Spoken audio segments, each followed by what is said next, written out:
আমাদের ভাইরা যারা জীবন দিল কয়দিন আগে আপনারা দেখলেন, তারা কি পশ্চিমা কোনো গোষ্ঠীর দাস হওয়ার জন্য রক্ত দিয়েছে? তারা স্বাধীনতা চেয়েছে। স্বাধীনতা মানে কি? আমি বুক ফুলায় সিংহের মতো চলবো আমার দেশে এবং আল্লাহর পাকের ইবাদত করব, কেউ আমাকে কিছু বলবে না, অমুসলিমরা নিরাপদে থাকবে, আমরা ওদের কোনো ক্ষতি করবো না, এবং আমরা আল্লাহ পাকের জমিনে আল্লাহ পাকের বিধানগুলো বাস্তবায়ন করব, ওই আলোকে আমরা দেশ শাসন করবো। এটা উদ্দেশ্য না? এই উদ্দেশ্য যদি বাস্তবায়িত না হয় তাহলে আমরা তাদের সাথে অনেক বড় গাদ্দারি করে ফেলবো। কোন মুখ নিয়ে আমরা তাদের সামনে কিয়ামতের মাঠে দাঁড়াবো এটাও ভাবতে হবে, আমাদেরকে চিন্তা করতে হবে। আমরা তো এই জন্য রক্ত দিই নাই। আমরা তো আল্লাহ পাকের জমিন আল্লাহ পাকের দাসত্বের জন্য রক্ত দিয়েছিলাম। গাদ্দারি করেন না শহীদ ভাইদের সাথে।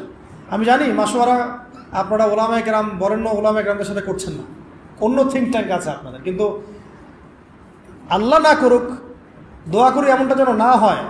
আপনাদের প্রতিভা, সাহস, ধৈর্য এবং এই যে বীরত্ব, এটাকে যেন একটা স্বার্থান্বেষী মহল তাদের নিজস্ব এজেন্ডা বাস্তবায়নে ব্যবহার করতে না পারে। খেয়াল রাখবেন এই জিনিসটা।